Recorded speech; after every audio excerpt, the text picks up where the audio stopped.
Option आ रहा है कि login required. Hello everyone, welcome to Avanti classes. My name is Manjit Bhardwaj और आज हम पीरियोडिक प्रॉपर्टीज का दूसरा लेक्चर करने वाले हैं। उसमें ऑप्शन आ रहा है लॉगिन रिक्वायर्ड। लॉगिन किस चीज का लॉगिन आ रहा है बेटा, मुझे ये समझ में नहीं आ रहा। बिटली लिंक में तो कुछ आता नहीं है लॉगिन के लिए, या फिर आपने गूगल क्रोम में लॉगिन ना करा वो मुझे पता नहीं है। ठीक है, आप किसी दूसरी डिवाइस से ओपन करके देखो, क्या पता दूसरी डिवाइस से हो जाए। कई बार डिवाइस की कोई सेटिंग्स में गड़बड़ हो सकती है। चलिए भाई आज का लेक्चर स्टार्ट करते हैं। तो उससे पहले थोड़ा सा रिवाइज कर लेते हैं, है ना। आहद मुझे बोल रहा था कि सर थोड़ा रिवाइज करवा देना पीछे का, तो मैं थोड़ा रिवाइज कराऊं। देखो क्लासिफिकेशन ऑफ पीरियोडिक टेबल करने वाले हैं। क्लासिफिकेशन ऑफ एलिमेंट क्यों करते हैं? डोबरनियर ट्रायड था, फिर उसके बाद में न्यूलैंड आया, फिर मेंडलीव पीरियोडिक टेबल आई। तो डोबरनियर हम पीरियोडिक क्लासिफिकेशन करते ही क्यों है और इसे पीरियोडिक क्यों कहते हैं? क्योंकि एक पर्टिकुलर टाइम के बाद वही प्रॉपर्टीज एलिमेंट्स की रिपीट होती हैं। इसलिए सोडियम के नीचे क्या होता है? Potassium, rubidium, caesium, francium, lithium, sodium, potassium, rubidium, caesium, ये फ्रेंशियम, ये सारे के सारे एलिमेंट्स जो हैं वो अपनी प्रॉपर्टीज को लगभग इनकी सेम होती हैं, अलग होती हैं। हर एलिमेंट 100% अलग होता है एक दूसरे से, पर कुछ कुछ प्रॉपर्टीज सेम होती है। जैसे सारे बेस बना रहे हैं, ये भी सारे बेस बना रहे हैं, ऐसा। तो एक पर्टिकुलर पीरियड के बाद में वो प्रॉपर्टीज रिपीट होती है। कोई भी साइक्लिक प्रोसेस हो कि एक पर्टिकुलर टाइम के बाद वो रिपीट हो रहा है, उसको हम पीरियोडिक बोलते हैं। ये पर्टिकुलर डेफिनेटली वापस आएगा। ठीक है, अब यहाँ बात करते हैं नेक्स्ट। देखो डेवलपमेंट ऑफ पीरियोडिक क्लासिफिकेशन। तो सबसे पहले डोबरनियर ने ट्राइड दिए थे, तीन का ग्रुप बनाया। ठीक है, फिर उसके बाद में आया 3 का ग्रुप बनाया। ठीक है, और इसका एग्जाम्पल भी दे रखा है इन्होंने। और ये बोलता है कि एलिमेंट्स को उनके मास के हिसाब से उसने सर्च किया था। ये पीरियोडिक टेबल है भाई। ठीक है, ये मैंने आप लोगों को बोला था कि पीरियोडिक टेबल का कम से कम इसका फोटो खींच लेना। और इसमें जो ग्रीन कलर लगे हुए हैं, ये सबको दिख रहे हैं ना ग्रीन कलर, ये 7 मेटलॉइड हैं। मेटल्स होती हैं जो इलेक्ट्रॉन डोनेट करते हैं, नॉन मेटल्स होती हैं जो इलेक्ट्रॉन एक्सेप्ट करते हैं। मेटलॉइड लगभग दोनों के बीच का या उनसे अलग काम करते हैं। ठीक है, दैट इज मेटलॉइड। उसके अलावा ये फेरस मेटल, ये सब मैं अभी आपको बताऊंगा। उससे पहले हम थोड़ा लेसन आगे बढ़ाते हैं।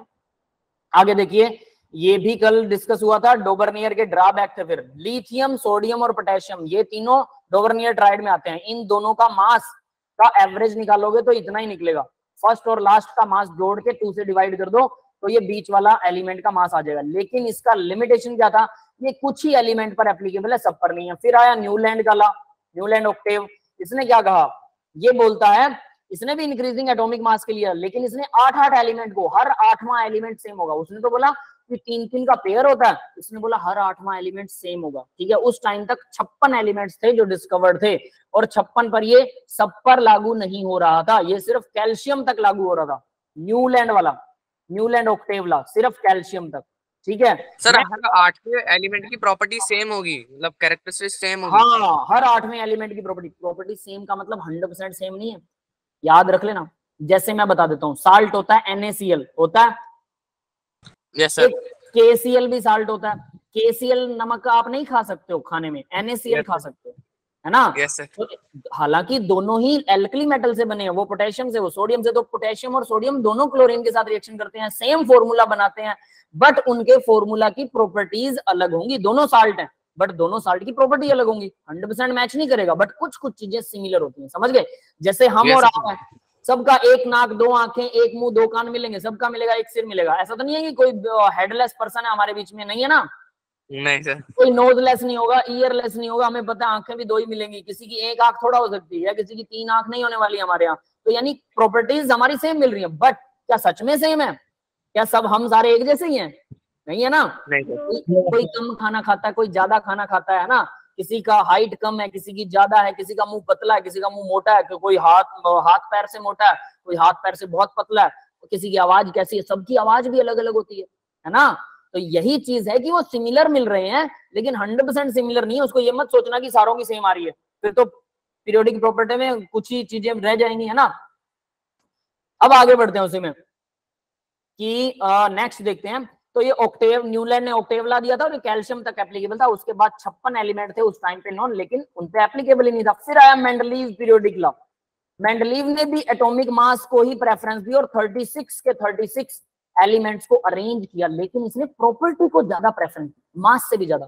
पहले तो उसने मास के हिसाब से अरेंज कर लिया, ठीक है, और उसके बाद जिनकी प्रॉपर्टी सेम थी उनको एक ग्रुप में रख दिया, जिनकी डिफरेंट थी उसको दूसरे ग्रुप में, तीसरा, ऐसे करके इसने ग्रुप बनाए और सारा बिल्कुल परफेक्ट किया। तो इसकी प्रॉपर्टीज काफी ठीक थी। इसने हालांकि तो इसने 8 वर्टिकल कॉलम थे और 7 हॉरिजेंटल। हॉरिजेंटल तो आज भी 7 ही है, लेकिन वर्टिकल कॉलम 18 हो चुके हैं अब, ठीक है, पहले कम एलिमेंट थे भाई, 63 थे, अभी कितने एलिमेंट है टोटल? 108 लगभग हम ढूंढ सकते हैं। मैनली पीरियोडिक लॉ क्या बेटा? सर 108 या 118? 118 118 ओके सर। ठीक है, ठीक है। तो देखिए ठीक है, मैनली पीरियोडिक लॉ क्या कहता है, वो था एटॉमिक मास पर, ये भी एटॉमिक मास पर था, बट ये भी कुछ कामयाब हुआ कुछ नहीं हुआ। तो इसमें देखो इसने प्रिडिक्ट किया कुछ एलिमेंट को, कौन था? एक का एल्यूमिनियम, एक का सिलिकॉन, मतलब सिलिकॉन के बाद आने वाला, एल्यूमिनियम के बाद आने वाला, तो इनका नाम एक का रख दिया। और एक का एल्यूमिनियम को आज हम जानते हैं गैलियम के नाम से, एक का सिलिकॉन जानते हैं जर्मेनियम के नाम से। तो इसने प्रिडिक्शन की थी जो बाद में मिल भी गए थे, मतलब काफी कामयाब रहा ये कि जैसे एटॉमिक मास जो है मेजर्ड एक्यूरेटली। तो और जिनका एटॉमिक मास सेट नहीं बैठ रहा था तो इसने प्रॉपर्टी को प्रेफरेंस दी, कहता भाई प्रॉपर्टी इसकी इससे मिलती तो ये इसी के नीचे आएगा, एटॉमिक मास को प्रेफरेंस नहीं दी। हालांकि इसने सीधा बोल दिया कि इनका एटॉमिक मास ही गलत है, इसका मतलब तो उसने ये भी बोल दिया कि इनका एटॉमिक मास ही गलत है, ठीक है। तो काफी हद तक इसने ठीक काम किया था। फर्दर एटॉमिक मास बेरिलियम को बाद में करेक्ट किया गया था और वो बेरिलियम का मास बाद में निकाला गया था, ठीक है। तो इसने ये भी एक करेक्शन की। ड्रॉबैक क्या थे? हाइड्रोजन को डिफाइन नहीं कर पाया, आज भी हाइड्रोजन डिफाइन नहीं है, तो ये ड्रॉबैक नहीं है, पहली बात। दूसरा, no regular trend in increasing order of atomic mass का ट्रेंड नहीं है, एटॉमिक नंबर का ट्रेंड है, बस ये डिफरेंस आया है। लेकिन इस बंदे ने मास के अलावा बाकी सारी चीजें सही बोली थी, एटॉमिक नंबर पे चलती हैं चीजें, एटॉमिक मास पे नहीं चलती, बस इतना सा गलत बोला था। आयुष कुमार प्रेजेंट, ठीक है बेटा, एक मिनट रुकिए, आयुष की प्रेजेंट लगाते हैं।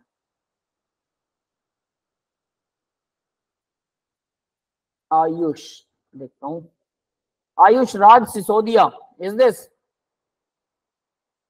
या आयुष कुमार है? सर आयुष कुमार है। कुमार है, ठीक है बेटा, एक मिनट। आयुष सिंह भी है हमारे पास एक, और आयुष कुमार, ठीक है, प्रेजेंट लग गई बेटा। हमारे पास बहुत सारे आयुष हैं, ठीक है। चलिए उसके बाद में शिवांगी, मेरी अटेंडेंस लग गई, शिवांगी की अटेंडेंस लग गई बेटा, शाहनवाज की अटेंडेंस भी लगी। यस बेटा, आप पूछना चाहते हो शाहनवाज, कुछ बोलिए।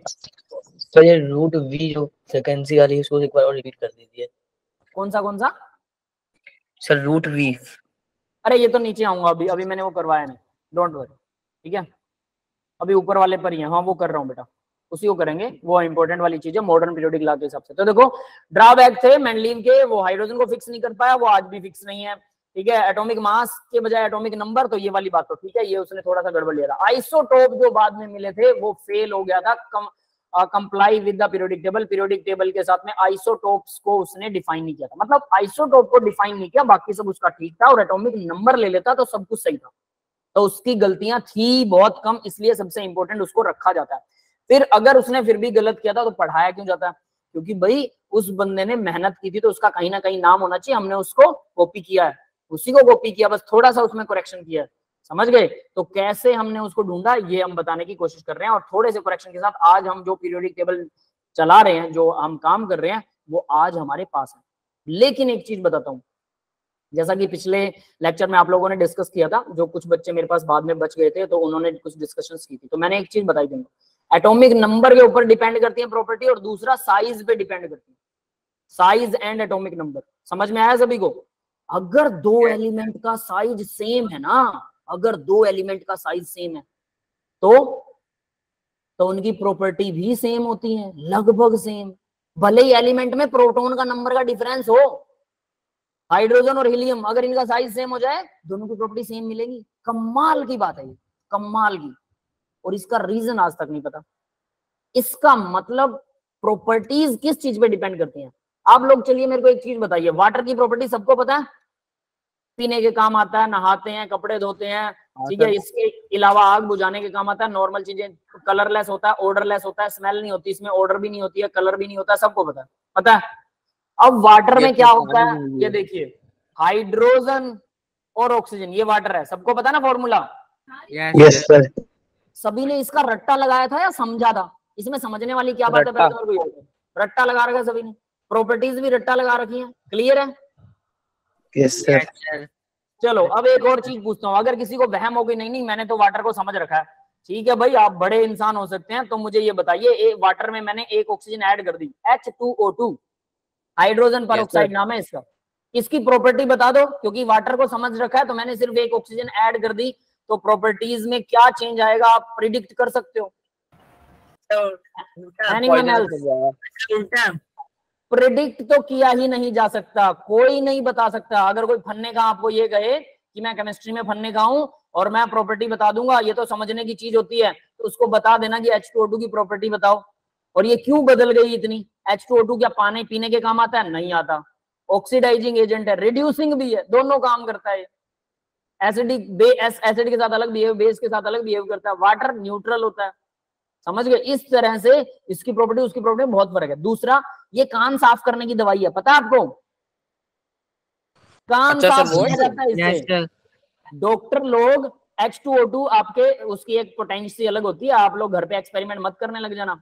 जितना भी ज्ञान दिया जा रहा है वो आधा अधूरा होता है, मेडिकल वाला। साफ साफ तौर पे बता रहा हूँ, मैं सिर्फ केमिस्ट्री आती है मुझे, वो भी थोड़ी बहुत, पूरी नहीं आती। और मेडिकल की जो नॉलेज दे रहा हूँ, I am not a doctor, तो मुझे पूरा नहीं पता कौन सी दवाई काम आती है, लेकिन उसमें ये होता है, मुझे सिर्फ इतना पता है कि ये होता है। तो हाइड्रोजन पेरोक्साइड ये 2-3 ड्रॉप डाल देते हैं, ये क्या करता है, हमारा मैल जो है, यहाँ पर वैक्स जमती है कान में, वो वैक्स क्या काम करती है, मिट्टी विट्टी को इकट्ठा कर लेती है, तो मैल जम जाता है, उसको हाइड्रोजन पेरोक्साइड ऑक्सीडाइज करके और फिर वहां फुला देता है और उसको चिपका के और लिक्विड सा बना के बाहर निकाल देता है। तो कान साफ के लिए कान साफ की दवाई है, जो जम चुकी है उसको, जमे हुए को पिघाल देता है, फिर डॉक्टर उसको आराम से नोब वगैरह मार के बाहर निकाल देता है। ऐसे कान साफ होते हैं, समझ गए? तो देखो, क्या पानी से कान साफ कर सकते हो? ऐसे पानी ऐसा काम नहीं करता, लेकिन इससे कर सकते हैं, है ना? इसे पी नहीं सकते, पानी को पी सकते हैं। सिर्फ एक ऑक्सीजन कम ज्यादा होने से इतना फर्क पड़ गया, तो क्या इसका कोई फॉर्मूला है? नहीं है। कैसे याद करें? रट्टा मारना पड़ेगा। आज तक हमें ये समझ में नहीं आया कि एक एटम बदलने से प्रॉपर्टी इतनी कैसे बदल जाती है, किसी को नहीं पता। अगर ये ढूंढ लिया जाए, पूरी पीरियोडिक टेबल को गोली मार देंगे हम, साइड में कर देंगे, डिलीट करो इसे, क्योंकि हमें पता है एक प्रोटॉन बढ़ेगा तो एलिमेंट की प्रॉपर्टी क्या बदल जाएंगी, 2 बढ़ेंगे तो क्या बदल जाएंगी, फॉर्मूला मिल जाएगा, एक फॉर्मूला अप्लाई करो, काम खत्म। इतना आसान है।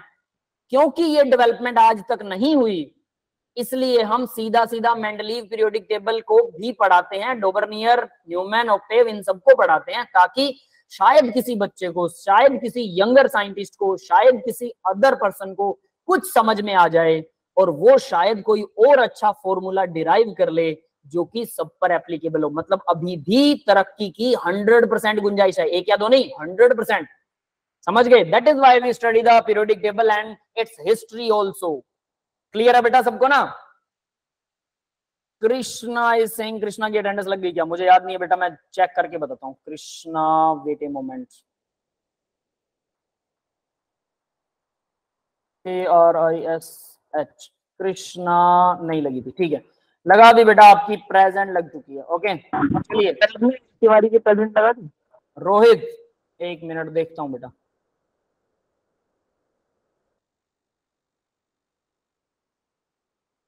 रोहित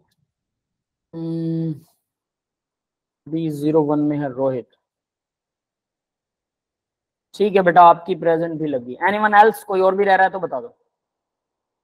ठीक है, कृष्णा की लग चुकी है। अब आगे देखिए, तो भाई अब ये कुछ प्रॉब्लम्स थी, इसलिए हम सबको पढ़ते हैं। अब बात आती है मॉडर्न पीरियोडिक लॉ की। तो उससे पहले मोजली मॉडिफिकेशन है, एक मोजली मॉडिफिकेशन आपकी स्क्रीन पे आपको दिख रहा होगा, है ना? तो मोजली को देखिए क्या कहता है।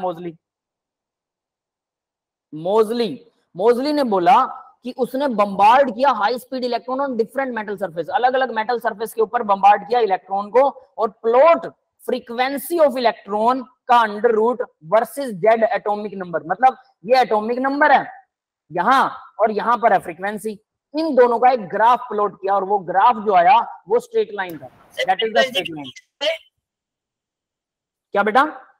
सर फ्रीक्वेंसी किस चीज की है? फ्रीक्वेंसी इलेक्ट्रॉन की फ्रीक्वेंसी है, number of electron per unit time.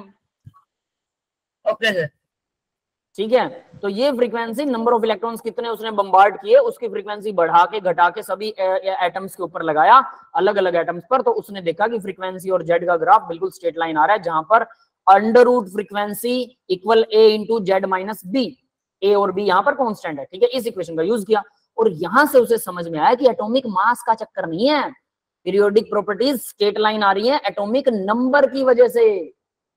समझ में आया? ये मोजली ने दिया था 1993 के अंदर, 1913 के अंदर। उसके बाद में मॉडर्न पीरियोडिक लॉ आया और वो सभी साइंटिस्टों ने बोला मोजली सही है, तो मोजली के नाम पर बनाने के बजाय उन्होंने ऐसे ही डायरेक्ट नाम रख दिया मॉडर्न पीरियोडिक लॉ। और वो कहता फिजिकल और केमिकल प्रॉपर्टी जो है एलिमेंट्स की वो एटॉमिक नंबर पर डिपेंड करती हैं।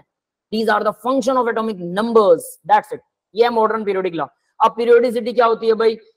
Repetition of elemental properties at a regular interval, that is called periodic. Periodic का मतलब होता है कि कोई चीज रिपीट हो रही है एक रेगुलर इंटरवल के बाद, that is called periodic. Yes guys, clear है बेटा सबको? Yes sir. ठीक है, आगे बढ़ते हैं अब जरा। इसके बाद नेक्स्ट देखिए मॉडर्न पीरियोडिक टेबल। अब मॉडर्न पीरियोडिक टेबल में सबको पता है 7 हॉरिजॉन्टल रोज, 18 रोज हैं, 18 वर्टिकल कॉलम है, ठीक है, ब्लॉक है, S block, P block, D block, F block, ठीक है। तो इसके लिए मैं पीरियोडिक टेबल की शक्ल दिखाता हूँ आप लोगों को। ये सबके सामने पीरियोडिक टेबल है। तो देखो ये दोनों लाइनें हैं एस ब्लॉक की, क्योंकि इनमें लास्ट इलेक्ट्रॉन एस में आता है। 1s1 या 2s1, ये देखो ये 2s1 है, ये 3s1 है, ये 4s1 है, ये 5s1 है। जो पीरियड नंबर है ना पांचवें एस में 1, छठे एस में, 7वें एस में 1, और इनमें क्या आएगा? 2 आएगा। 2s में 2, 3s में 2, 4s में 2, 5s में 2, 6s में, 7s में 2, सब में s में 2 आएगा। s में 1 और s में 2, यानी s में लास्ट इलेक्ट्रॉन कहां आ रहा है? s ऑर्बिटल में। That is why s subshell में, that is why these are called s block elements. Clear हो गया सबको? s block. Yes sir. Periodic properties सबको लिखनी और पीरियोडिक इलेक्ट्रॉनिक कॉन्फ़िगरेशन सबको लिखनी आती है। तो जब लिखोगे तो लास्ट इलेक्ट्रॉन जिस भी शेल में आए उसको वही बोलते हैं। ये जितने भी एलिमेंट्स हैं ये वाले, ये है p block element. p block element के अंदर लास्ट इलेक्ट्रॉन p में आएगा। देखो p1, p2, p3, p4, p5, p6, ये इसमें सारों में p में 6, इसमें 5, इसमें 4, 3, 2, 1, सब में। क्लियर है? नीचे भी सब में 3 में, देखो वो 2p में 1 था, ये 3p में 1 है, ये 4p में 1 है, 5p में 1 है, 6p में, 7p में, एंड सो ऑन। समझ में आ गया भी सबको? Yes sir. Sir D block element ये हो गए p block, these are p block. Yes guys, clear है? p block.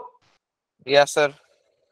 अब देखो s ब्लॉक एलिमेंट्स को मेन ग्रुप एलिमेंट बोलते हैं, ठीक है, ये बात समझ में आई? और इनको रिप्रेजेंटेटिव एलिमेंट भी बोलते हैं, और p ब्लॉक को भी रिप्रेजेंटेटिव। s और p का दोनों का इकट्ठा नाम है रिप्रेजेंटेटिव एलिमेंट, जो पीरियोडिक टेबल में नीचे दिया हुआ है, इसीलिए बोल रहा हूं कि इसका स्क्रीनशॉट कर लीजिए। क्लियर है सबको? s और p को इकट्ठा बोलते हैं रिप्रेजेंटेटिव एलिमेंट, याद रहेगा?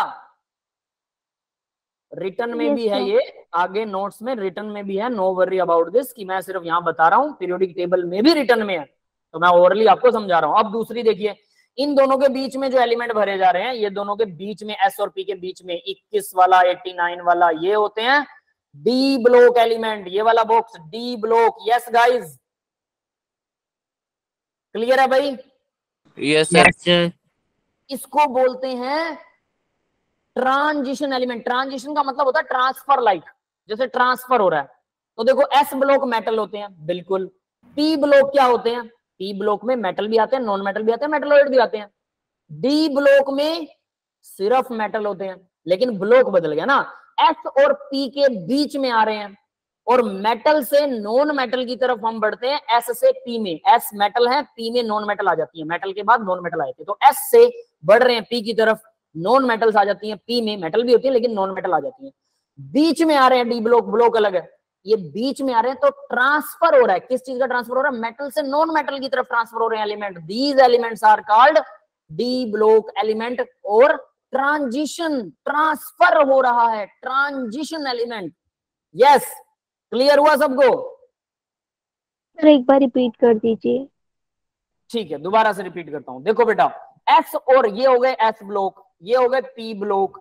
हम यहां पर सारी मेटल्स हैं, ये भी सारी मेटल्स, नहीं सॉरी, ये नॉन मेटल्स और मेटल दोनों हैं। तो इस जिग जैग लाइन के इस तरफ मेटल है, उस तरफ वाली नॉन मेटल है, बीच वाले कुछ एलिमेंट हैं 6-7 जो मेटलॉइड है। तो हम मेटल से नॉन मेटल की तरफ आ गए, एस से पी की तरफ आ गए, लेकिन इन दोनों के बीच में एक और ब्लॉक आता है डी ब्लॉक। ये सारी मेटल है, ये भी मेटल है, लेकिन इन मेटल को बोलते हैं ट्रांजिशन एलिमेंट, मतलब ट्रांसफर हो रही है स्टेट, मेटल से नॉन मेटल की तरफ जा रहे हैं, बीच में जो आ रहा है, जो ट्रांसफर के बीच में आ रहा है, these are called transition element, transfer हो रहा है स्टेट का, that is why these are called transition element. yes guys, clear है सबको? Yes sir. ठीक है, आगे बढ़ते हैं बेटा। तो transition element, D block element आपको समझ में आ गया। अब आता है एफ ब्लॉक एलिमेंट। सबसे मुश्किल वाला पार्ट है ये समझाना। मोस्ट ऑफ द बच्चों को ज्यादातर नहीं पता होता, कुछ एक टीचर को भी कम पता होता है। याद रखना, कुछ एक टीचर, नॉट द ऑल, लेकिन मोस्ट ऑफ द स्टूडेंट्स को तो नहीं पता होता। वो चीज मैं समझाने की कोशिश करूंगा कि एफ ब्लॉक कहां आते हैं। एफ ब्लॉक में सारी मेटल है, सारी मेटल, और ये होते हैं इनर ट्रांजिशन।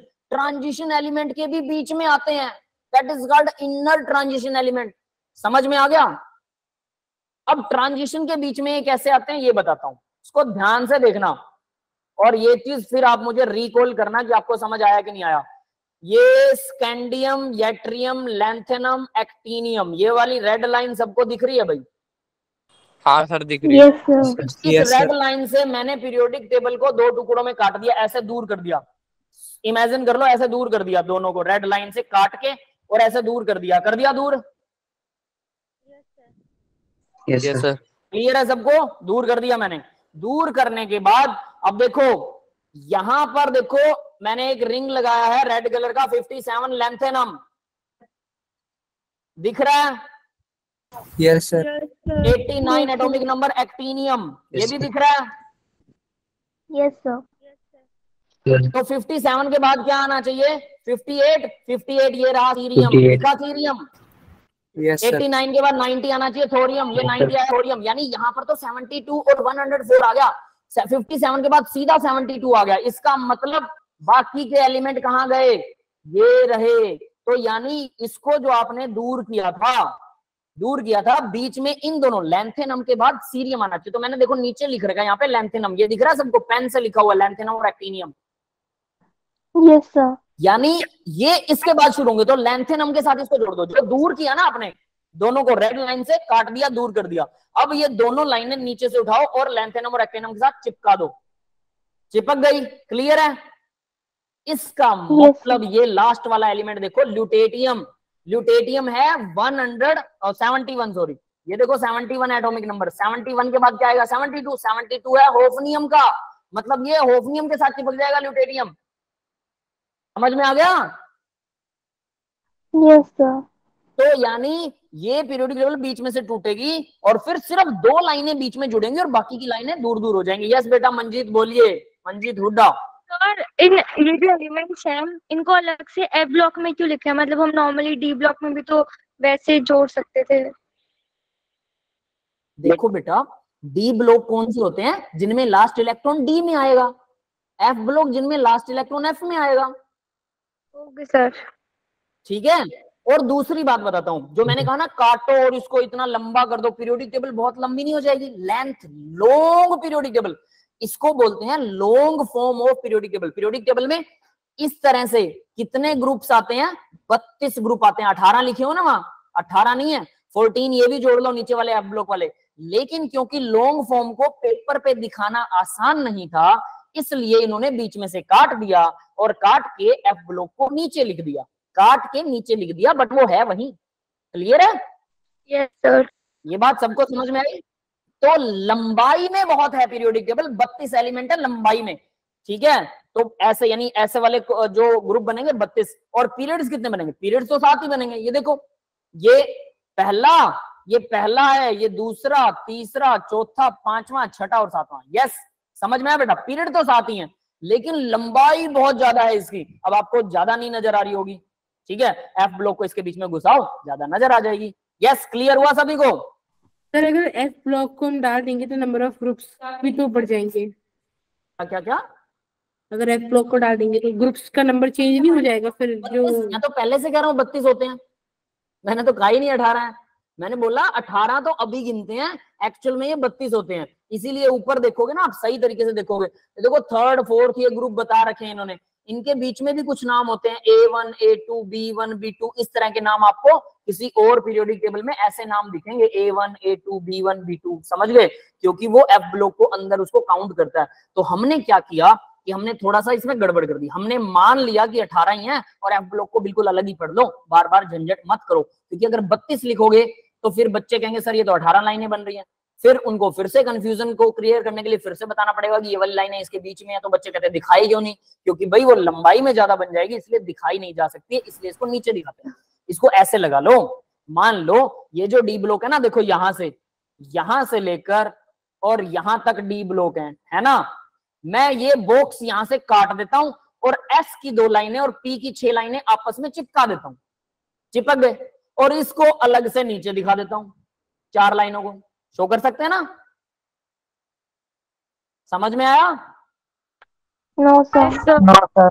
है ना, तो वैसा ही काम इन्होंने एफ के साथ किया, क्योंकि इन्होंने कहा डी तो चलो ठीक है 10 एलिमेंट है और 6 और 2 18 हो गए, 18 एलिमेंट तो एक लाइन में दिखाना कोई बड़ी बात नहीं है, लेकिन 18 के साथ 14 एलिमेंट एफ वाले भी दिखा दे तो 32 हो जाएंगे, और 32 को दिखाना मतलब हमारा पेज छोटा रह जाएगा, इसलिए पीरियोडिक टेबल को ऐसे दिखाया जाता है। ये बात समझ में आ गई? तो एफ ब्लॉक का मतलब है कि इलेक्ट्रॉन, लास्ट इलेक्ट्रॉन एफ में आएगा, डी ब्लॉक का मतलब लास्ट इलेक्ट्रॉन डी में आएगा, इलेक्ट्रॉनिक कॉन्फ़िगरेशन जब लिखोगे, ठीक है, और पी का मतलब लास्ट इलेक्ट्रॉन पी में आएगा, एस का मतलब लास्ट इलेक्ट्रॉन एस में आएगा। तो इस तरह से पीरियोडिक टेबल को 4 पीरियड्स में बांटा गया है, एस और 4 ग्रुप्स में, एस ब्लॉक पी ब्लॉक्स में, S block P block D block F block, clear है? और इसमें एफ डी और एफ सारे मेटल हैं, पी ब्लॉक के अंदर मेटल नॉन मेटल मेटलॉइड सारे आते हैं, तीनों मेटलॉइड जो ग्रीन टिक लगे हुए हैं वो सारे मेटलॉइड है। यस बेटा, क्लियर है सबको? Yes sir, clear. मेटलॉइड को याद रखना बहुत जरूरी है, याद रख लेना कौन कौन से मेटलॉइड हैं, कई बार क्वेश्चन आ जाता है डायरेक्टली, वो लोग पूछ लेते हैं कि बताओ भाई एंटीमनी या टिन दोनों में से मेटलॉइड कौन सा है, तो एंटीमनी है, वो है एंटीमनी। हाँ बेटा बोलो, कोई कुछ कह रहा था क्या? नहीं सर, मैं ये कह रहा था कि एंटीमनी मेटलॉइड है सर आपको।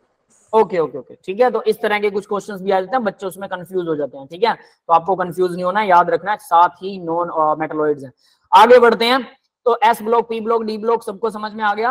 अब बात करते हैं भाई इसमें कुछ और अच्छी चीजों की, जैसे कि फेरस मेटल्स।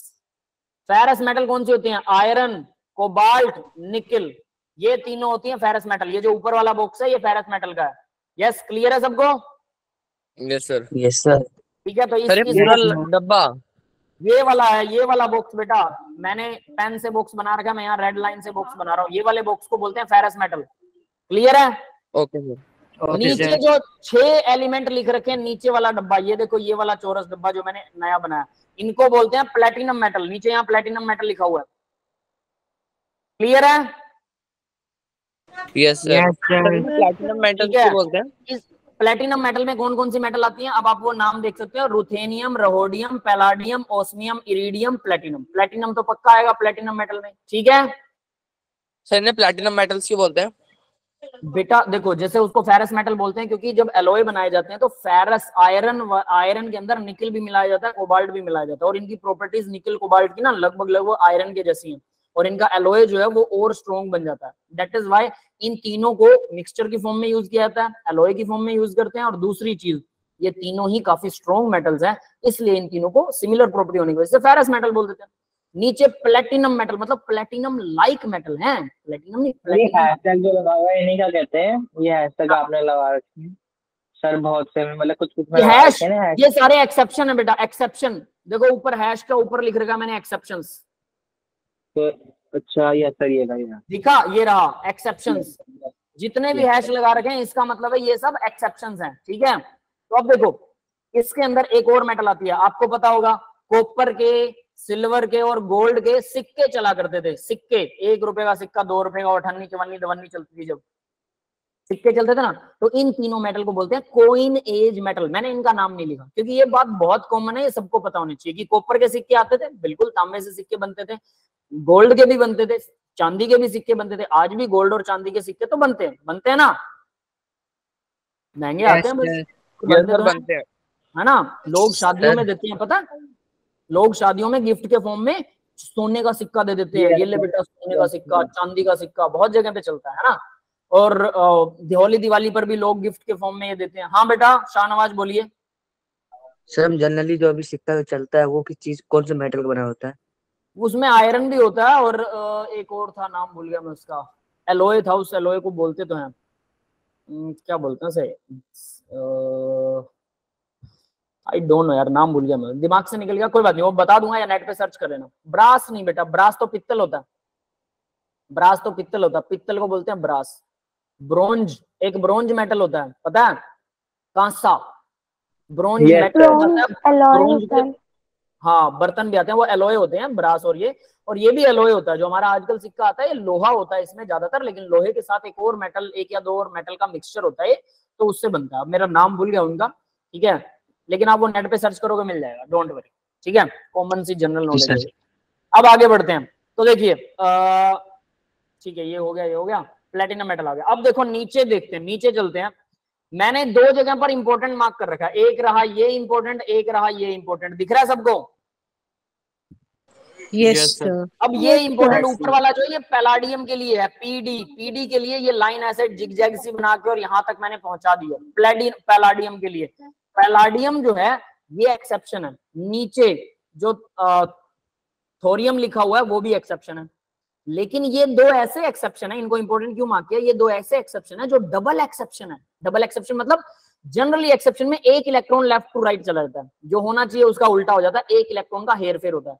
लेकिन पैलाडियम और थोरियम जो है इनमें दो इलेक्ट्रॉन्स का हेर फेर होता है। तो जब भी एक्सेप्शन लिखोगे अगर ये वाला आ गया तो इसमें दो इलेक्ट्रॉन का हेर फेर दिखाना है। यस, क्लियर है सबको? Yes sir. जितने भी Yes, हैश sir. लगे हुए हैं सारे एक्सेप्शन है, याद रख लेना जितने भी हैश हैं।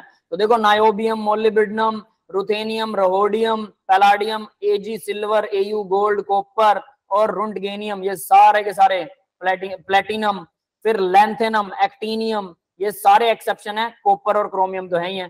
तो देखो ये जो गोल रिंग लगे हैं एक्सेप्शन है। फर्दर सीरियम और थोरियम है, फिर उसके बाद प्रोटेक्टिनियम है, यूरेनियम है, नेपच्यूनियम है, फर्दर है गैडोलिनियम और क्योरियम।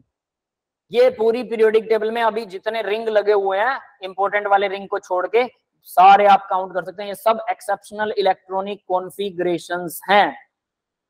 क्लियर है बेटा सबको? अभी इसको याद कैसे करना है तो ये आपकी चॉइस है, आप इसे पूरी पीरियोडिक टेबल याद करने की ट्रिक बताऊंगा तो उसमें आप कैसे भी याद कर सकते हैं, नो डाउट, ठीक है। ये पूरा लेसन ही पीरियोडिक टेबल पर है, नो वरी। अब आगे बढ़ते हैं। सर इस चैप्टर में भी न्यूमेरिकल्स हैं? न्यूमेरिकल्स नहीं है, नो। सर अच्छी बात आपको है। जो 10 न्यूमेरिकल करने इसके नॉर्मल क्वेश्चन सॉल्व कर लो और उसके बाद एडवांस लेवल के सीधा हमारे पास 2 लेसन हम कर चुके हैं, 3 लेसन और है, 5वां लेसन आएगा जिसमें न्यूमेरिकल आएंगे, स्टेट ऑफ मैटर, फिर 6ठा आएगा थर्मो, 7वां आएगा इक्विलिब्रियम। याद रख लेना 6ठा और 7वां लेसन, स्टेट ऑफ मैटर वाला लेसन आसान है, 6ठा और 7वां लेसन हैं तो अच्छे लेकिन वो बहुत लेंथी हैं और उनमें न्यूमेरिकल भी बहुत ज्यादा है, 100 न्यूमेरिकल है। तो आपको उनके न्यूमेरिकल्स की प्रैक्टिस करनी होगी। मोल कॉन्सेप्ट और एटॉमिक स्ट्रक्चर अच्छे से आना चाहिए, मोल कॉन्सेप्ट बहुत अच्छे से आना चाहिए, एटॉमिक स्ट्रक्चर तो वहां काम नहीं आता लेकिन मोल कॉन्सेप्ट बहुत काम आएगा। तो जिसका मोल कॉन्सेप्ट कंप्लीट नहीं है, मोल कॉन्सेप्ट के सारे न्यूमेरिकल और मोलर वाले जितने मैंने लेक्चर दे रखे हैं वो देख लो, पढ़ लो, याद कर लो, समझ लो।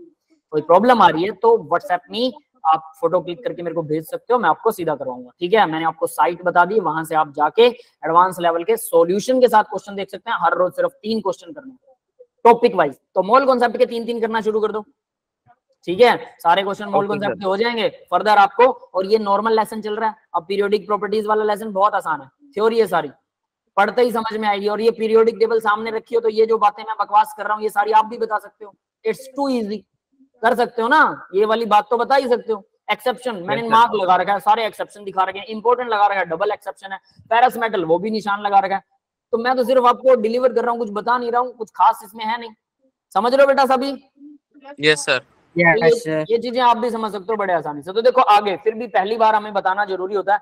नेक्स्ट देखो, ट्रांस यूरेनिक एलिमेंट और मैन मेड, यूरेनियम के बाद जितने भी एलिमेंट हैं एफ ब्लॉक में नीचे वाली लाइन में वो होते हैं मैन मेड, ये सारे के सारे मैन मेड है। यस, क्लियर है? इनको ट्रांस यूरेनिक, यूरेनियम के बाद वाले, ट्रांस मतलब बाद वाले, क्लियर है? मैन मेड जैसे सर न्यूक्लियर फिशन करके बनाया था इन्हें। हाँ, इनको न्यूक्लियर फिशन, ये अपने आप बन गए, हम नहीं बनाना चाहते थे, बस रिजल्ट आ गया, हमने नोट कर लिया, प्रॉपर्टी नोट कर ली, बन गए, बात खत्म, ठीक है।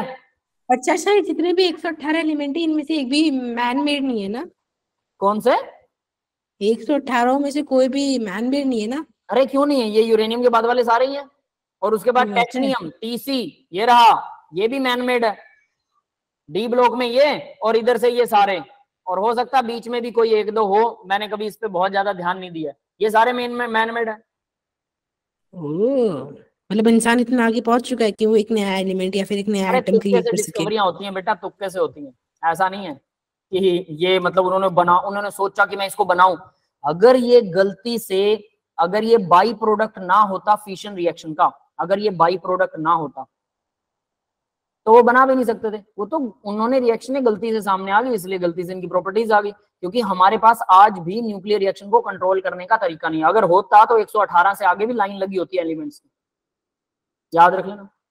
यस, वो अलग अलग तरीके से बनाते रहते हैं, अलग अलग कॉम्पोजिशन, अलग अलग उसका। बिल्कुल बनाते रहते हो, पता नहीं क्या क्या करते रहते हैं, उसका कुछ ना कुछ तो जुगाड़ होता ही। ठीक है, चलिए अब आगे बढ़ते हैं। तो ये अब आपको समझ में आ गया। फिर आता है लेटर एक्टेनॉइड्स। तो देखो भाई, अमेरिशियम, अमेरिका के बाद वाले जितने भी है ना, अमेरिशियम नाम जो है ये अमेरिका में ढूंढा गया था, इसलिए इसका नाम अमेरिशियम है। अमेरिका से ही लिंक रखता है, इसका नाम बता देता हूँ। ठीक है, तो अमेरिशियम, अमेरिका के बाद वाले सारे लेटर एक्टेनॉइड है, इनको लेटर एक्टेनॉइड भी बोलते हैं। ठीक है, यूरेनियम के बाद वाले सारे जिसमें लेटर एक्टेनॉइड भी इनबिल्ड हैं, वो सारे के सारे ट्रांस यूरेनिक एलिमेंट हैं, दैट्स इट, या मीन मेड हैं, man made. Yes guys, clear है बेटा सबको? तो ये पीरियोडिक टेबल का आप लोग फोटो खींच लीजिए, इसके अंदर जो भी चीजें आपको समझ में आ जाएंगी। अब देखो सबसे अच्छी मेटल कौन सी है, अब हम बात करते हैं अपने लेसन की। सबसे अच्छी मेटल कौन सी है भाई? लेफ्ट से जब राइट में जा रहे हैं, ध्यान देना अब आप लोग, ठीक है, आप खुद बता सकते हो। लेफ्ट से जब राइट में जा रहे हैं तो क्या हो रहा है? नॉन मेटल आ रही है, ये नॉन मेटल है ना? Yes yes sir. तो Yes, sir, इसका है। मतलब क्या है? लेफ्ट की तरफ अच्छी मेटल होनी चाहिए, मतलब सबसे लेफ्ट में ये वाली लाइन है, ये वाली लाइन सबसे अच्छी मेटल्स की है। क्लियर है? अब इसमें सबसे अच्छी मेटल कौन सी है? मेटल वो जो इलेक्ट्रॉन आसानी से छोड़े। तो देखो भाई, lithium, sodium, potassium, rubidium, caesium, नीचे की तरफ आएंगे साइज बढ़ जाएगा, न्यूक्लियस का साइज भी बढ़ता है, एटम का साइज भी, लेकिन एटम का साइज ज्यादा बढ़ता है, इस वजह से इलेक्ट्रॉन डोनेट करना आसान होता है। तो नीचे सबसे लेफ्ट में सबसे अच्छी मेटल होनी चाहिए। तो सबसे अच्छी मेटल कौन सी है? फ्रेंशियम होनी चाहिए, फ्रेंशियम। यस, लेकिन there is a twist, francium जो है वो रेडियो एक्टिव होता है, और मैंने बोला रेडियो एक्टिव चीजें ना अपने काम की नहीं होती, तो उनको कंसीडर भी नहीं करते। तो सबसे अच्छी मेटल है सीजियम। यस, क्लियर है? Yes sir. Yes sir. ठीक है, तो सीजियम हमारे लिए बेस्ट मेटल है भाई। अब दूसरी बात करते हैं, सीजियम का यूज बताता हूं आपको। सीजियम सर एटॉमिक क्लॉक बनती है ना? फोटो इलेक्ट्रिक डोर्स भी बनते हैं, लाइट आएगी तो अपने आप ओपन हो जाएंगे, लाइट जाएगी तो अपने आप बंद हो जाएंगे, ऐसा अंधेरे में बंद हो जाते हैं, रोशनी में ऑन हो जाते हैं। फोटो इलेक्ट्रिक डोर्स बनाने के काम आता है। ठीक है, इसका इलेक्ट्रॉन काफी सेंसिटिव होता है, इनको बंद रखते हैं किसी वेसल के अंदर, हवा में आते ही तो इसमें ब्लास्ट हो जाता है एकदम से। बहुत रिएक्टिव मेटल होती है, जैसे हम बोलते हैं ना सोडियम को पानी में डालने से, पोटेशियम के पाउडर को हवा में ऐसे जोर से फेंकिए, पोटेशियम के पाउडर को, जो पहले बाबा लोग जादू दिखाया करते थे वो यही जादू है। पोटेशियम का पाउडर लिया, जोर से हवा में फेंक दिया, हवा में आग लग गई। लेकिन उसको हाथ से टच मत करना पाउडर को, आपके हाथ में स्वेट, पसीना आता है, पसीने से गीला होके आपके हाथ में जलन होने लग जाएगी। मैं आपको मेरे एक फ्रेंड की बात बताता हूँ, हम लोग कॉलेज में पढ़ा करते थे। हाँ, मेल्टिंग पॉइंट भी काफी लो होता है सीजियम का, नीचे की तरफ मेल्टिंग पॉइंट भी घटता है, नो वरी। ठीक है, तो हम लोग कॉलेज में पढ़ा करते थे। मेरा एक फ्रेंड, उसने सोडियम पहली बार देखा तो उसने क्या किया, कागज में लपेट के, हल्का सा कागज में लपेटा, छोटा सा टुकड़ा, और जेब में डाल लिया। कहता मैं घर लेके जाऊंगा और घर पे दिखाऊंगा कि पानी में आग लगती है इसमें। मैंने कहा पागल, मैं कहा जेब में मत डाल। कहता नहीं नहीं कुछ नहीं होता। अब गर्मियों के दिन थे तो हम पैदल जाया करते थे, हमारा कॉलेज था लगभग 2.5 से 3 किलोमीटर के आसपास मेरे घर से, तो हम पैदल जाते थे गर्मी में भी। सोचो 2.5-3 किलोमीटर पैदल। आप लोगों ने सुना होगा ना, आपके पेरेंट्स पापा वगैरह पढ़े हैं और वो पैदल जाया करते थे, मैं भी पैदल जाता था बेटा। ठीक है, ये सब पैसे पर डिपेंड करता है। मेरे बहुत से दोस्त थे, गाड़ी में भी आते थे, बाइक पर भी आया करते थे, लेकिन हम लोग पैदल जाया करते थे, मैं और वो मेरा दोस्त। तो दोनों हम पैदल जाते थे। गर्मी का सीजन तो ऑब्वियस सी बात है, पसीने आ गए उसको। अब पसीने आ गए तो पैंट उसकी हल्की हल्की गीली होगी, उससे कागज गीला हो गया, कागज गीला हुआ तो सोडियम को पानी मिल गया, सोडियम को पानी मिला तो सोडियम में आग लगना शुरू होगी धीरे धीरे। तो उसको जलन फील हो रही पैर में। कहता यार जलन फील हो रही है। काफी देर तक बकवास करता रहा। मैं कहा गर्मी लग रही होगी तेरे को, ऐसे बकवास मार रहा तू, क्योंकि मेरे भी दिमाग में नहीं रहा कि ये सोडियम चला रहा है, सोडियम डाल के चल रहा है। उसके बाद काफी देर तक वो खुजलाता रहा, फिर जब अच्छी तरह से रैशेज पड़ गए उसके, ठीक है, वो कागज भी खराब हो गया, वो गल गया कागज तो। फिर उसके बाद में अगले दिन आके मुझे बता रहा, कहता भाई सोडियम रखा था और उसकी वजह से खराब हो गया। नीचे रैशेस निशान पड़ गया था अच्छा खासा। सोडियम की आग बहुत खतरनाक होती है, याद रखना। मैंने सोडियम से आग लगा दी थी एक बार, पूरी लैब में ब्लास्ट हो गया, धुड़ुम धड़ाम पटाखे से बजे थे, सारे बच्चों को बाहर निकाल दिया था। ठीक है, कॉलेज में पढ़ा रहा था तब। तो बच्चे, एक्चुअल में क्या हुआ कि मैं एक्सपेरिमेंट कर रहा हूँ, ठीक है, तो बच्चे कहते सर सोडियम में आग लग जाती है, हमने कभी नहीं देखी। बीएससी फर्स्ट ईयर के बच्चे जैसे आप लोग, आपने कभी नहीं देखा, स्कूल वाले दिखाते नहीं है। तो मैं कॉलेज में देखा है। चलो बहुत बढ़िया बात है, सर। चलो अच्छी बात है। मोस्ट ऑफ द गाइज ने नहीं देखा होता। तो मैं कॉलेज में पढ़ा रहा, तो बच्चे कहते सर हमने नहीं देखा। तो हमने कहा कोई बात नहीं, दिखाते हैं। मैंने छोटा सा पीस डाला सोडियम का पानी में, पानी एक मग भरा हुआ पानी का वो साइड में पड़ा, और एक वाच ग्लास लिया। वाच ग्लास वो लेंस सा होता है, समझ लीजिए, ग्लास का, शीशे का छोटा सा टुकड़ा, पानी डाल के छोटा सा टुकड़ा डाल दिया, वो सू करके धुआं सा निकल के खत्म हो गया। बच्चे कहते सर आग तो लगी नहीं। मैंने दोबारा छोटा सा टुकड़ा डाला, वो फिर नहीं आग लगी। तो बच्चे कहते सर इसमें तो आग लगती नहीं, धुआं धुआं उठता है, ऐसे ही कह रहे हो आप आग लगती है। तो मैंने कहा ठीक है बेटा, आप पक्का लगेगी। मैं कहा बस दूर हट जाओ। ठीक है, मैंने सबको कर दिया दूर, और बड़ा टुकड़ा लिया, और इतना बड़ा टुकड़ा ऑलरेडी मेरे पास रखा हुआ था पेट्री डिश में, बड़ा टुकड़ा लिया और बड़े वाले मग में डाल दिया। थोड़ा सा बड़ा, ज्यादा नहीं, मुझे पता है कि ये खतरनाक होता। मैंने सबको दूर कर दिया, खुद भी डालते ही 10 फीट में दूर हो गया, बड़ी सारी लैब। और वो बड़े टुकड़े में सू करके धुड़ुम आग लग गई, ब्लास्ट हुआ। ब्लास्ट से मग, जो हमारे पास जार था, वो जार फट गया। जार फटा तो पानी फैल गया, पानी फैला तो वो जो पेट्री डिश में जो बड़ा वाला टुकड़ा था, और भी बड़ा वाला, उसमें पानी जा गिरा। और उसकी वजह से, और कमाल ये कि इतना बड़ा डब्बा भी रखा था सोडियम का भरा हुआ, और उसका ढक्कन ओपन था। शुक्र है उसमें आग नहीं गई, ये शुक्र है। ठीक है, और ये गलती मेरी मानो, मैंने प्रिकॉशन नहीं बरती, और मेरा दिमाग खराब हो गया था कि मैं क्या आग तो लगा के दिखाता हूँ तुम्हें। अब मुझे क्या पता इतना बड़ा हादसा हो जाएगा। मैंने सब बच्चों को बोला, मैं बाहर निकलो क्लास से फटाफट, सारों को बाहर निकाल दिया, मैं भी बाहर निकल गया। और वहां पर फिर वो पेट्री डिश में वो जब डला, पानी डला, तो उसमें फिर शू करके धुड़ुम से हुआ, पानी नीचे गिरा हुआ था। तो सोडियम जो ब्लास्ट हुआ, बड़े वाला टुकड़ा, उसके टुकड़े भी नीचे गिर गए, और नीचे पानी फैला हुआ था। तो अलग अलग जगह से आवाज आ रही है, शू धुड़ुम धुड़ुक धुड़ुक, इस तरह से पड़क पड़क पड़क पटाखों की आवाज आ रही है अलग अलग जगह से। लगभग 10 फीट का रेडियस वाला गोल गोल एरिया, उतने एरिया में लेफ्ट राइट चारों तरफ सोडियम फैल गया। ठीक है, और आग लग गई उसमें, और हम लोग देखते रहे आराम से बाहर खड़े। मैं कहा अंदर नहीं जाएगा कोई भी। जहां पर वो बड़ा टुकड़ा रखा हुआ था ना, सोडियम का बड़ा टुकड़ा, वो एक मेज पर रखा था, इतना मोटा लकड़ी का मेज था, आर पार होल हो गया, आर पार। सोचो कितनी गर्म आग होती है, कितनी जबरदस्त वाली हीटिंग होती है उसकी, कितना हाई टेम्परेचर होता है उस आग का, सोच सकते हो आप लोग। बाकी कोई नुकसान नहीं हुआ, एक जार टूटा था, एक वो पेट्री डिश टूट गई, ठीक है, पानी खिंड गया था, थोड़ा पानी गिर गया, और उसके अलावा कुछ नहीं हुआ, बच गए। और ये बात अब बच्चे तो बताते हैं, बच्चे तो बच्चे होते हैं, वो दूसरे टीचर्स को बता देते हैं। दूसरे टीचर जाके किसी ने चुगली लगा दी प्रिंसिपल को, प्रिंसिपल ने मुझे बुला लिया। गवर्नमेंट स्कूल में पढ़ा, गवर्नमेंट कॉलेज में पढ़ाया करता था मैं, ठीक है। इसीलिए मैं आप लोगों को बोलता हूँ भाई कि कोई भी बात करने से पहले सोचा कीजिए कि टीचर्स भी चुगलियां लगाते होते हैं, है ना। तो मैं चला गया प्रिंसिपल के पास, प्रिंसिपल ने बुलाया, कहता क्या हो गया था। तो मैंने बोला सर ऐसे ऐसे बात थी, ये हो गया था। कहता किसी बच्चे को नुकसान? मैंने कहा नहीं, सारे दूर थे। उसके बाद में प्रिंसिपल को मैंने बोला सर लैब में ऐसे हादसे कॉमन होते हैं, वहां पर फायर इंस्टिट्यूशन होना चाहिए, वो नहीं है हमारी लैब में। उसके बाद प्रिंसिपल ने 1 लाख से 1.5 लाख के बीच में सामान मंगवा के दिया लैब का, कि भाई चलो बंदा एक्सपेरिमेंट करवा रहा तो सामान मंगवा के दो इनको, और प्रिकॉशंस मैंने सबसे पहले मंगवाई। और एक इंसिडेंट बताता हूँ आपको, मैं लैब में एमएससी को टीच कर रहा था, मास्टर क्लास को, एमएससी फर्स्ट ईयर था, ठीक है। उनको एक्सपेरिमेंट करवा रहा था। तो भाई 2:30 बज गए थे, कॉलेज का टाइम हो गया ऑफ। तो एक गुड़िया आती है मेरे पास, कहती है सर ये एक्सपेरिमेंट मेरा सोल्व नहीं हो रहा, मतलब कुछ बना नहीं।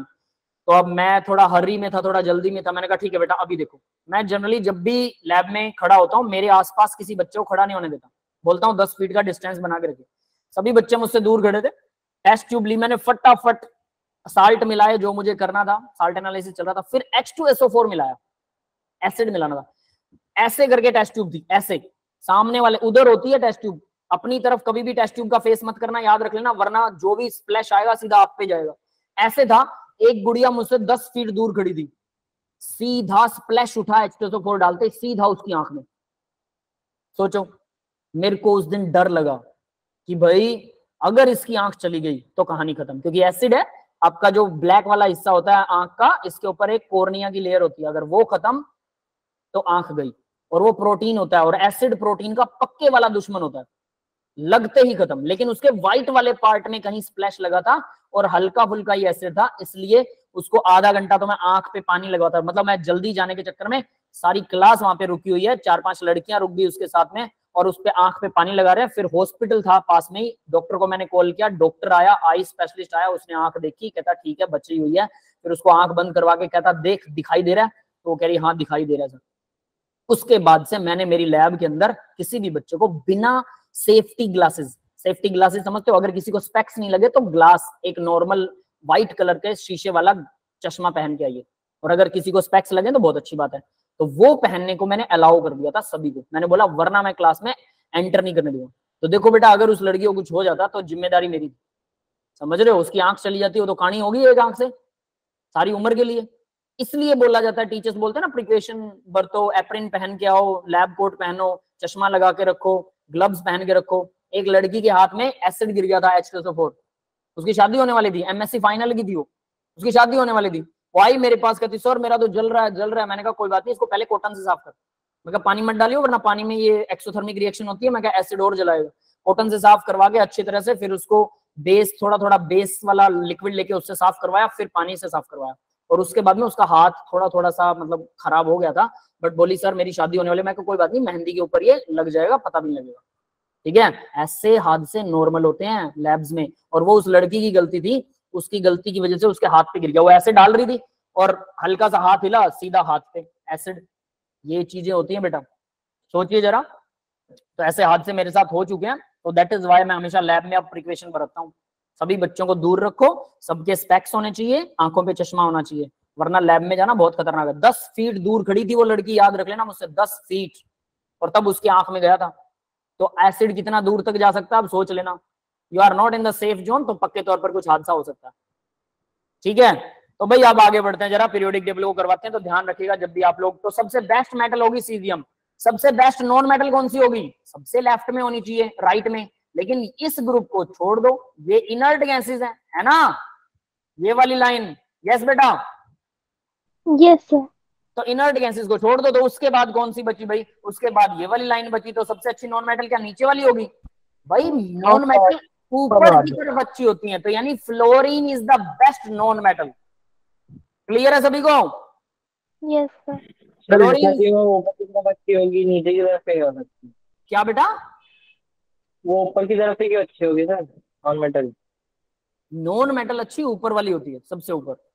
मेटल नीचे की तरफ, मेटालिक प्रॉपर्टी नीचे की तरफ बढ़ती है, तो नॉन मेटालिक प्रॉपर्टी ऊपर की तरफ बढ़ेगी, उल्टा हो गया। क्लियर है? सर इसका रीजन क्या होता है? रीजन हम बाद में डिस्कस करेंगे। देखो इलेक्ट्रॉन डोनेट करने वाली मेटल होती है, तो देखो यहां पर इसका साइज बहुत बड़ा हो गया। साइज अगर बड़ा है तो इलेक्ट्रॉन को डोनेट करने के लिए एनर्जी, अब ऐसे नहीं कि अपनी मर्जी से छोड़ देता है, इसको इलेक्ट्रॉन डोनेट करवाने के लिए हमें एनर्जी देनी पड़ती है, जिसको बोलते हैं आयोनाइजेशन एनर्जी। इसी लेसन में पढ़ेंगे हम। तो आयोनाइजेशन एनर्जी इसकी क्या होती है, लो होती है। जो आसानी से एनर्जी छोड़ दे उसको बोलते हैं लो आयोनाइजेशन एनर्जी। तो आयोनाइजेशन एनर्जी लो होती है, इस वजह से सीजियम अच्छी मेटल है, ठीक है। अब देखो नॉन मेटल्स कौन सी होती है, नीचे की तरफ जाएंगे, साइज बढ़ेगा, साइज बढ़ने की वजह से इलेक्ट्रॉन को डोनेट करने में कम एनर्जी लगेगी। अब नॉन मेटल कौन सी होती है, नीचे की तरफ मेटालिक प्रॉपर्टी बढ़ रही है, तो ऊपर की तरफ नॉन मेटालिक प्रॉपर्टी बढ़ेगी, ऊपर की तरफ साइज कम हो जाता है, साइज कम होता है तो न्यूक्लियस का अट्रैक्शन बढ़ जाता है, तो मतलब वो आसानी से इलेक्ट्रॉन ले लेगा। क्लियर है? Yes sir. आसानी से इलेक्ट्रॉन फिर कौन लेगा, फ्लोरीन आसानी से इलेक्ट्रॉन ले लेगा, बहुत जल्दी छीनेगा किसी से भी इलेक्ट्रॉन, और जब ये इलेक्ट्रॉन लेता है तो हमें एनर्जी मिलती है, याद रख लेना। क्लियर है भाई? सर फ्लोरीन का साइज छोटा होता है या फिर बड़ा होता है? इसका फ्लोरीन। फ्लोरीन का साइज बड़ा होता है, छोटा होता है बेटा। Left to right size decrease होता है एक सिंगल पीरियड में। तो यहाँ पर फ्लोरीन का सबसे छोटा साइज है, हीलियम का, नियोन का साइज थोड़ा सा बढ़ जाता है, क्योंकि इसमें सारे इलेक्ट्रॉन पेयर्ड हो जाते हैं, तो इसलिए इसी लाइन में सबसे छोटे साइज वाले, अपने पीरियड में सबसे छोटे वाले एलिमेंट यही मिलेंगे इसी लाइन में। सर मतलब सबसे छोटा एलिमेंट फ्लोरीन है? फ्लोरीन नहीं है, उससे ऊपर हाइड्रोजन और हीलियम भी तो है, इनमें तो दूसरी शेल शुरू हो जाती है फ्लोरीन में। तो सबसे छोटा कौन सा होगा? हाइड्रोजन। सोचो जरा, अब ये चीज आप लोग बताओ भाई। Sir hydrogen. Helium. Smallest element, कुछ बच्चे हीलियम कह रहे हैं, कुछ बच्चे हाइड्रोजन कह रहे हैं, बताओ कौन सा होगा? एलिमेंट दोनों में से कोई नहीं है नॉन मेटल हीलियम होगा। क्या क्या क्या? सर। हाइड्रोजन हाइड्रोजन एलिमेंट होगा और हीलियम नॉन मेटल होगा। हम बात कर रहे हैं कोई भी नॉन मेटल और मेटल, उस बात से कोई फर्क नहीं पड़ता। सबसे छोटा कौन सा है? हाइड्रोजन और हीलियम में बताइए। एक के पास एक सर, इलेक्ट्रॉन, एक के हाइड्रोजन पास में दो एक इलेक्ट्रॉन। प्रोटॉन होता है, तो सर सर हाइड्रोजन ही हीलियम होना होना चाहिए चाहिए ना, उसमें प्रोटॉन ज्यादा है मतलब। प्रोटॉन ज्यादा है, उसका अट्रैक्शन ज्यादा होगा। देखिए हीलियम में क्या होता है, हीलियम के न्यूक्लियस में दो प्रोटॉन है, दो इलेक्ट्रॉन है। दो इलेक्ट्रॉन भले ही हैं, लेकिन न्यूक्लियस अट्रैक्ट कर रहा है दोनों को स्ट्रांगली, जिसकी वजह से उसका साइज थोड़ा सा छोटा हो जाता है। हाइड्रोजन में एक प्रोटॉन है और इलेक्ट्रॉन भी एक ही है, तो न्यूक्लियस इतना स्ट्रांग नहीं कर रहा, तो इसका साइज बड़ा है और इसका साइज है छोटा। ये समझ में आया? तो हीलियम सबसे छोटा एलिमेंट है, ठीक है। उसके बाद में हाइड्रोजन है सबसे छोटा एलिमेंट, और उसके बाद सबसे बड़ा एलिमेंट कौन सा है? फ्रेंशियम सबसे बड़ा है पीरियोडिक टेबल में। क्लियर है भाई? Yes sir. समझ में आ गया? That's it. ठीक है, अब हम जनरल बातें करते हैं। पीरियोडिक टेबल इस तरह से अगर आप देखोगे अच्छे तरीके से तो आपको बहुत सारी चीजें समझ में आएंगी। तो आज के लेक्चर की बात करते हैं भाई। यहां तक हम पहुंच गए थे, एस ब्लॉक क्या होते हैं, ठीक है, पी ब्लॉक क्या है, ये हमने बात कर ली थी, है ना। मॉडर्न पीरियोडिक लॉ भी बात कर ली। अब बात करते हैं आज के लेक्चर जो एक्चुअल में आज का शुरू होना चाहिए। अभी तक तो समझ लो रिवीजन प्लस हमने कुछ पीरियोडिक टेबल को देखा। अब देखो ग्रुप नंबर 13, 14, 15, 16, 18 यानी पी ब्लॉक की बात कर रहे हैं। ये सारे पी ब्लॉक हैं, P block,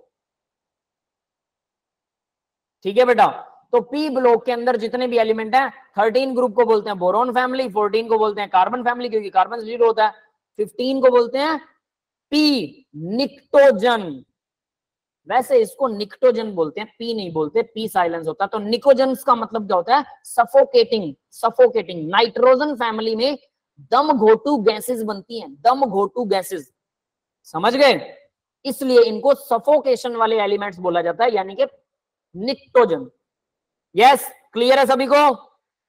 yes nitrogen family का नाम याद रख लेना, नाइट्रोजन फैमिली मत बोलना, निक्टोजन नाम है उनका। फिर काल्कोजन है। काल्कोजन क्या होते हैं? ऑक्सीजन फैमिली को काल्कोजन बोलते हैं भाई। क्लियर है? काल्कोजन, अब नाम ढूंढना आपको कि काल्कोजन किस लिए बोलते हैं इनको, ऑक्सीजन फैमिली को, ये आपका काम है। अब निक्टोजन मैंने बताया, काल्कोजन आप खुद रिसर्च कीजिएगा, पता लग जाएगा, वैसे यहाँ लिखा हुआ मिल जाएगा कहीं, ठीक है। नेक्स्ट देखो हैलोजन। हैलोजन कौन से होते हैं? जो साल्ट बनाते हैं उनको हैलोजेंस बोलते हैं। फ्लोरीन, क्लोरीन, ब्रोमीन, आयोडीन, ये सारे साल्ट बनाते हैं, सारे हैलोजेंस हैं। नोबल गैसेस ये हम डिस्कस कर चुके हैं, 18th ग्रुप नोबल गैसेस होता है। तो सभी ग्रुप्स के अपने अपने नाम हैं। तो पहले दोनों नाम तो कोई काम के नहीं है, बोरोन और कार्बन फैमिली पहला पहला एलिमेंट है, निक्टोजन और chalcogen, halogen and noble gases, that is it. फिर डी ब्लॉक एलिमेंट की बात करते हैं। डी ब्लॉक में, हाँ बेटा सर फ्लोरीन और नियॉन में से साइज किसका ज्यादा है? साइज नियोन का बड़ा है। रीजन बताता हूं। नियोन देखो कहां आता है, ये फ्लोरीन है, इसके बाद नियोन आता है। फ्लोरीन में डेफिनेटली 9 इलेक्ट्रॉन्स हैं, 9 प्रोटॉन्स हैं, ठीक है। नियोन में 10 इलेक्ट्रॉन है और 10 ही प्रोटॉन है। तो डेफिनेट सी बात है दोनों का लगभग साइज सेम होना चाहिए, बल्कि प्रोटॉन इसमें ज्यादा है, एक ही इलेक्ट्रॉन एक्स्ट्रा, तो इस हिसाब से अट्रैक्शन ज्यादा होना चाहिए। बट नियोन में 10 के 10 इलेक्ट्रॉन सारे 2-2 के पेयर में, सभी ऑर्बिटल्स में 2-2 इलेक्ट्रॉन भरे हुए हैं, फुल फिल्ड है ना ये। जब 2-2 इलेक्ट्रॉन है तो सबका रिपल्शन भी बढ़ जाएगा। इसी वजह से फ्लोरीन से जैसे ही नेक्स्ट स्टेप उठाते हैं तो इनका रिपल्शन यहां मायने ज्यादा रखता है। हीलियम के केस में वो रिपल्शन मायने नहीं रखता, इसलिए हीलियम का साइज जो है वो छोटा है हाइड्रोजन से, वरना हाइड्रोजन छोटा होना चाहिए था, ये एक्सेप्शन है कि सबसे।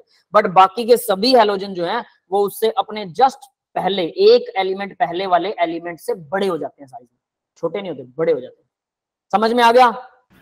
Sir Nobel Yes. गैसेस का तो मेजर भी नहीं कर सकते ना, अच्छे से बड़ा ही आता है अरे हमेशा बेटा उसका। उनका मेजर ना करने का भी तरीके, एक वजह होती है, वंडरवाल रेडियस निकलती है इनकी, ठीक है। वंडरवाल रेडियस क्या होती है उसके ऊपर भी डिस्कस करेंगे, ठीक है, वो आगे आएगा। क्लियर है भाई? सर इसी चैप्टर में आएगा? हाँ इसी में नेक्स्ट उसमें कर लेंगे, इसी में आएगा, ये सब बातें इसी में डिस्कस करेंगे। तो देखिए डी ब्लॉक एलिमेंट क्या होते हैं भाई। मैंने बोला था जब भी डी भरेगा तो आपको एक कम करना है, जो शेल नंबर चल रहा है उससे एक कम भरना है। शेल मान लो 5वीं है तो एक कम वाला डी भरता है, ये पता है ना सभी को, n-1 डी, यस सर। याद है? तो इसको ऐसे लिखते होते हैं। अब बात करते हैं आउटर इलेक्ट्रॉनिक कॉन्फ़िगरेशन। तो देखो भाई यहाँ मैं डी ब्लॉक की आउटर इलेक्ट्रॉनिक कॉन्फ़िगरेशन लिख के दे रहा हूँ आपको, ये थोड़ी सी अटपटे तरीके से लिखी हुई है क्योंकि ऐसी लिखी जाती है इसमें। तो देखो NS में 1 या 2 इलेक्ट्रॉन होते हैं, एक्सेप्शन हो सकता है तो 1 इलेक्ट्रॉन होगा, अगर एक्सेप्शन नहीं है तो 2 इलेक्ट्रॉन आएंगे। S में मान लो 4s में 2 भर दिया आपने, फिर इसके बाद 3d भरा जाता है, ऐसा ना, क्योंकि एनर्जी 3d की हाइयर होती है। तो यहाँ इन्होंने सीधा सीधा लिख रहा है, तो हम यहाँ पर n-1 4s था तो ये 3d हो जाएगा d, और d में 1 to 10 इलेक्ट्रॉन्स मिलेंगे। ये है इसकी general electronic configuration for D block element. ये याद होनी चाहिए सभी को, याद रख लेना। यस, क्लियर है सबको? सर वो 1 to 10 है या फिर 1 - 10 है? क्या क्या बेटा?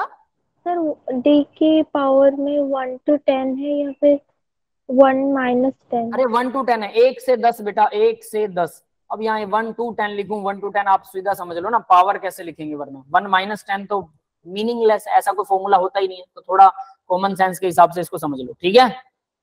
Okay sir.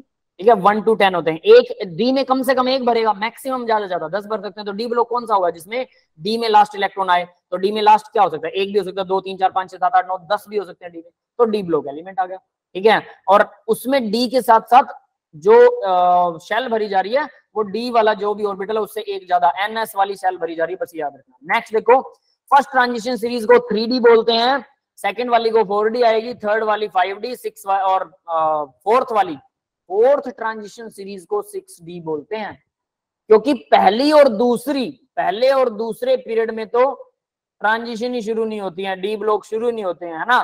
तो इसीलिए सीधा first transition series 3rd D से शुरू होती है, याद रख लेना, ठीक है? और एटॉमिक नंबर स्कैंडियम 21, जिंक का 30। फर्स्ट और लास्ट एलिमेंट आपको याद होने चाहिए, वेट्रियम 39, कैडमियम 48, लैंथेनम 57, Hg 80, एक्टिनियम 89 और Cn 112। Cn होता है कॉपर मीशियम, ठीक है? क्लियर है सभी को?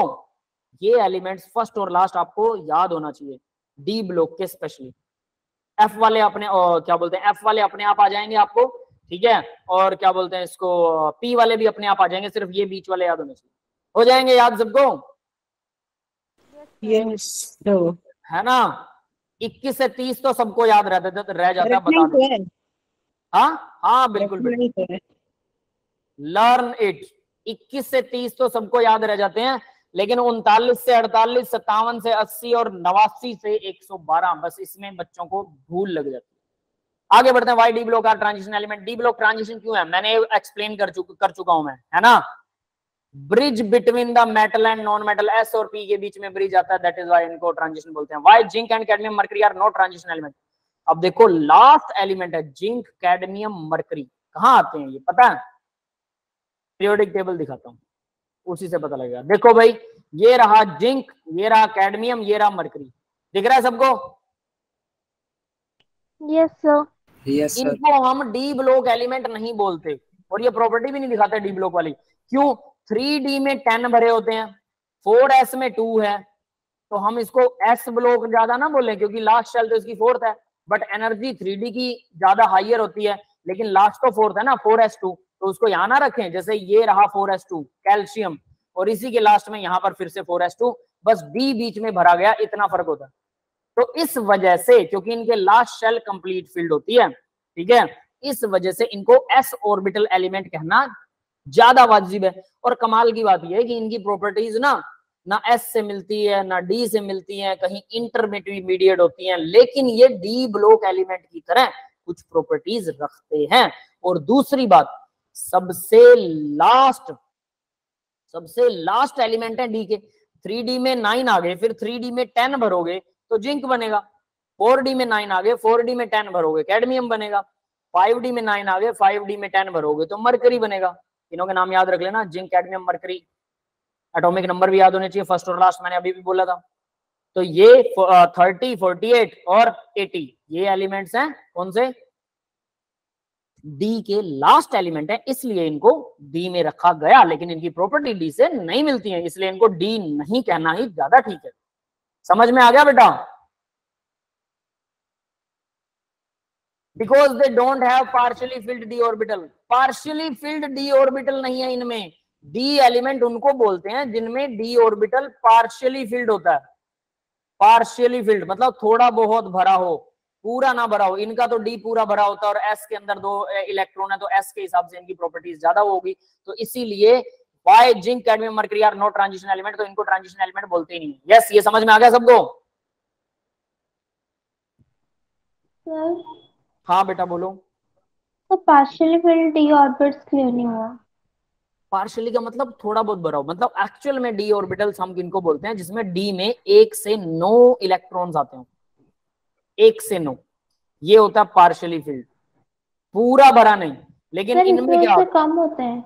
हाँ सर इन एलिमेंट्स में डी ऑर्बिटल्स में कम इनमें डी में सब में 10 होते हैं, डी में 10 होते हैं सभी में। अच्छा जिंक कैडमियम मरकरी में सब में 10 होते हैं, और हमें 1 से 9 के बीच वालों ही डी ब्लॉक की एलिमेंट की प्रॉपर्टी दिखाते हैं, जिसमें 10 पूरे हैं तो वो डी की जगह एस को कॉपी करने लग जाता है, कुछ कुछ डी की दिखाता है, कुछ कुछ एस की को कॉपी करता है, कुछ कुछ इंटरमिक्स करता है, इसलिए प्रॉपर्टियां ही अलग हो जाती हैं। क्लियर है? यस। That is it. आगे बढ़ते हैं बेटा, एफ ब्लॉक एलिमेंट हम पढ़ने वाले हैं। एफ ब्लॉक, तो देखो भाई F block element, last electron n-2f में भरा जाएगा। मैंने बोला था f जब भी भरा जाएगा तो 2 कम, जो शेल चल रही है उससे 2 कम भरा जाएगा। तो इसकी आउटर इलेक्ट्रॉनिक कॉन्फ़िगरेशन देखो, बहुत मजेदार है। आउटर इलेक्ट्रॉनिक कॉन्फ़िगरेशन, ns में इनके 2 इलेक्ट्रॉन्स होते हैं, यानी जो भी शेल है 5वीं 6ठी 7वीं उसमें 2 इलेक्ट्रॉन आएंगे, ठीक है। 5वीं 6ठी और 7वीं में होता है एफ ब्लॉक सिर्फ, है ना। फिर उसके बाद में इसके अंदर देखो डी भी भरा जाता है, n-1 डी में 0 से 1, एक्सेप्शन जब होता है ना तो डी ऑर्बिटल के अंदर n-1 ये तो होता है डी ऑर्बिटल। जो भी n शेल का नंबर 5वां 6ठा है तो ये n में से 1 कम कर दो, ठीक है, 6ठा या 7वां जो भी है 1 कम कर दो। और डी में यहाँ 0 से 1 इलेक्ट्रॉन भरे जा सकते हैं, या तो 0 मिलेंगे या 1। जब एक्सेप्शन होता है तो 1 इलेक्ट्रॉन होता है डी में इसमें, यानी एफ ब्लॉक में 3 शेल भरी जाती हैं एक्चुअल में, एक तो ये, एक ये, और एक एफ वाली तो भरी जाएगी। अब भरा जाता है एफ, एफ होता है n-2। जब भी एफ भरा जाएगा तो 2 शेल, जो शेल नंबर चल रहा है उससे 2 कम हो जाएगा, और ऊपर क्या आएगा 1 to 14, 1 से 14 तक एलिमेंट भरे जाते हैं। समझ में आई भाई general electronic configuration for F block elements? Yes, सीधा लिख सकते हो n-2 f में 1 से 14 आते हैं, बिल्कुल ठीक है। लेकिन इसके अलावा एक्सेप्शन होता है, तो इसका एक इलेक्ट्रॉन f वाला d में चला जाता है, तो d तो हमेशा 2 कम नहीं होता शेल से, जो भी शेल चल रही है उससे 1 कम होता है, तो n-1 d में 0 to 1। और लास्ट वाली शेल तो दिखानी होती है भाई, तो लास्ट वाली शेल मान लो 6ठी शेल चल रही है तो 6s2 दिखाइए, f तो 5वीं होगी ना फिर। समझ में आया? इसको फॉर एग्जांपल करता हूं, मान लीजिए ये 6ठी शेल है 6s2, तो ये शो करनी जरूरी है लास्ट शेल है, तो ये तो 5वीं है, डी की 5वीं है, अगर एक्सेप्शन है तो आ जाएगा, वरना 0 हो सकता है, कोई दिक्कत नहीं है। और ये क्या है nf, यानी कि 4f भरा जाएगा, 4f में मान लीजिए 5 इलेक्ट्रॉन्स है, दैट्स इट। तो इस तरह से आप इसको फिलअप कर सकते हैं। ये समझ में आया? एस क्यों दिखाते हैं? इसकी जरूरत नहीं है क्योंकि फुलफिल्ड है, कोई दिक्कत ही नहीं है, लेकिन फिर भी एस को दिखाया जाता है, क्यों? लास्ट शेल दिखानी होती है, इसलिए एस को जरूर दिखाते हैं। समझ में आ गया बेटा?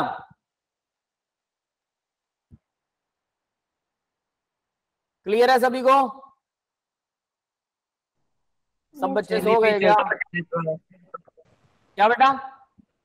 चलिए भी एक बार फिर से रिपीट करूं?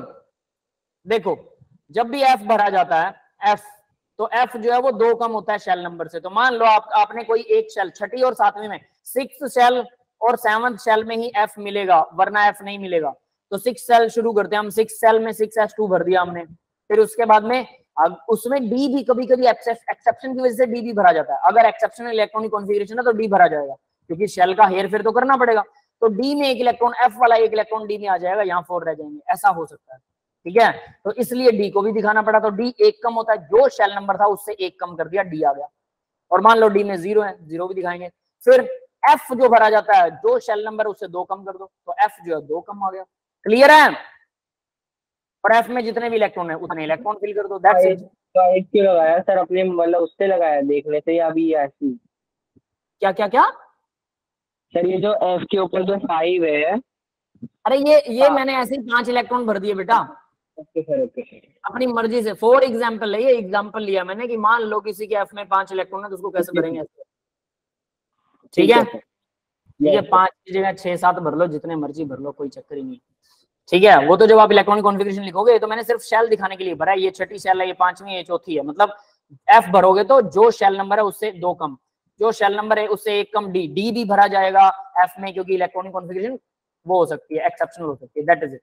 आगे बढ़ते हैं बेटा, ग्रुप थर्ड और ऑल मेटल, ये सारे के सारे मेटल ही होते हैं, सीधी सी बात ये है। एफ ब्लॉक भी सब मेटल है। F block divided into two parts, F block को दो पार्ट्स में डिवाइड किया। एक तो होता है लैंथेनॉइड्स, लैंथेनम के बाद जितने भी आते हैं वो लैंथेनॉइड्स होते हैं। First inner transition element, inner transition बोलते हैं एफ ब्लॉक को, डी को बोलते हैं ट्रांजिशन, एफ को बोलते हैं इनर ट्रांजिशन, क्योंकि वो डी के भी बीच में आते हैं। याद है ना, डी की एक लाइन कट जाएगी बीच में से, रेड लाइन लगाई थी मैंने, और फिर दोनों को काट दो, दूर दूर कर दो, डी को डी के बीच में आ जाए। Yes sir. तो ये वैसा ही है, तो ये डी के बीच में आते हैं, डी को बोलते हैं ट्रांजिशन। तो ये आगे इनर ट्रांजिशन। आगे देखिए एक्टेनॉइड, एक्टिनियम के बाद जितने भी आते हैं उनको एक्टेनॉइड बोलते हैं। सेकंड ट्रांजिशन एलिमेंट बोलते हैं सीरियम से ल्यूटेटियम तक।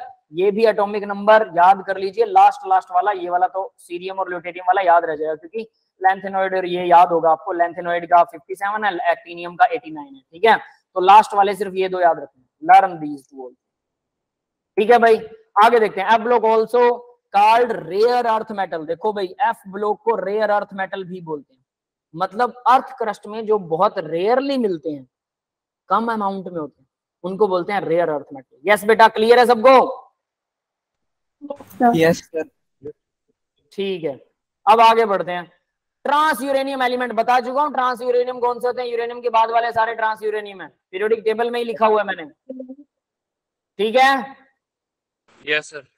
Y lanthanum actinium place in F block, ये एफ ब्लॉक में क्यों रखे जाते हैं, इनकी एक्सेप्शनल इलेक्ट्रॉनिक कॉन्फ़िगरेशन है, इसलिए इनको एफ में रखते हैं भाई। एफ में क्यों रखते हैं, इलेक्ट्रॉनिक कॉन्फ़िगरेशन लिख के देखो, electronic configuration of D block element but properties of F block element. कमाल ये है कि ये इलेक्ट्रॉनिक कॉन्फ़िगरेशन तो डी है पर प्रॉपर्टी इनकी एफ है। कैसे? ये दोनों एक्सेप्शनल है। लैंथेनम का एटॉमिक नंबर 57, इलेक्ट्रॉनिक कॉन्फ़िगरेशन आती है किसी को? सबको आनी चाहिए वैसे, और मैं पूछ रहा हूं किसी को आती है क्या? किसी को नहीं आती? मैंने याद करवाया था, S S P S P, S D P S D P, S F D P S F D P, याद आया क्या? yes, बेटा इसका मतलब आप लोग प्रैक्टिस नहीं कर रहे हो, तो बताओ क्या पनिशमेंट देनी चाहिए प्रैक्टिस ना करने की? पनिशमेंट आप खुद को दे रहे हो, खुद को खुद ही दे रहे हो, पता है। इसका मतलब ये है कि जिस सिलेक्शन के लिए आप लोग तरस रहे हो वो सिलेक्शन नहीं होएगा। क्यों? क्योंकि भाई मैंने बोला, अभी पहले भी बोला, बिना पढ़े कुछ नहीं होने वाला, हर रोज सिर्फ 10 क्वेश्चन करने, और आप लोग तो इलेक्ट्रॉनिक कॉन्फ़िगरेशन याद नहीं है, तो that's the very bad thing है ना। आप 10 क्वेश्चन तो कर ही नहीं रहे हो, इसका मतलब वो तो अलग बात हो गई। तो देखो 1s2 सबसे पहले, फिर उसके बाद s और p लगाओ, sp, लेकिन यहाँ 2s2, 2p6, फिर से sp आएगा, 3s2, 3p6, इनको एक सीरीज में एक लाइन में यहाँ भी लिख सकते हो, लेकिन मैं पीरियड वाइज बता रहा हूँ, पहला, सेकंड, थर्ड, फिर फोर्थ आएगा 4s2, sdp बोला था फोर्थ में मैंने, sd, d आएगा थर्ड d, क्योंकि जो भी चल रहा है 3d में 10, फिर 4p में 6, फर्दर 5s2, 5s आएगा, फिर से sdp आएगा, तो 4d10 और 4p6, पांचवी शेल आ गई, f छठे में भरा जाता है। अब आएगा 6s2, इसके बाद में 6s2 के बाद क्या आएगा? f आएगा, 4f। अब जरा काउंट करो पहले तो कितने एलिमेंट हो गए, कितने टोटल इलेक्ट्रॉन हो गए? 10 तो इनके बनते हैं, और 10 इनके बनते हैं, 20, 10 ये रहे 30, 30 और 10 ये रहे 40, 40, 6 और 6 12, 50, 52 और 2 54, 54 और 2 56। इसका मतलब यहां तक 56 आ गए, तो यहां आना चाहिए 1 इलेक्ट्रॉन 57। यस, समझ में आया? लैंथेनम की इलेक्ट्रॉनिक कॉन्फ़िगरेशन 57 इसमें तो 12 आता है ना? क्या बेटा? एफ के इलेक्ट्रॉन जो 12 होता है ना सर? आपकी आवाज दब के आ रही है, आई डोंट नो व्हाई, दोबारा बोलो सर। 12 होगा ना एफ की, तो पर एफ इसमें आप 1 लगा दी, क्योंकि हमें पूरी करनी है इलेक्ट्रॉनिक कॉन्फ़िगरेशन। एफ में 14 आते हैं, 12 नहीं 14। Sorry sorry sorry sir. हाँ 12 नहीं 14, हाँ हमें तो चाहिए 57 तक बेटा, क्यों जाए यहाँ पर 14 तक, हमेशा पूरे पूरे। हाँ बोलो सर। 4D की जो एनर्जी है वो 5s से ज्यादा है ना, 5s स्क्वायर से? 4D की एनर्जी सर 5 बिल्कुल ज्यादा है, यस, तभी तो उसको बाद में लिखा हुआ है।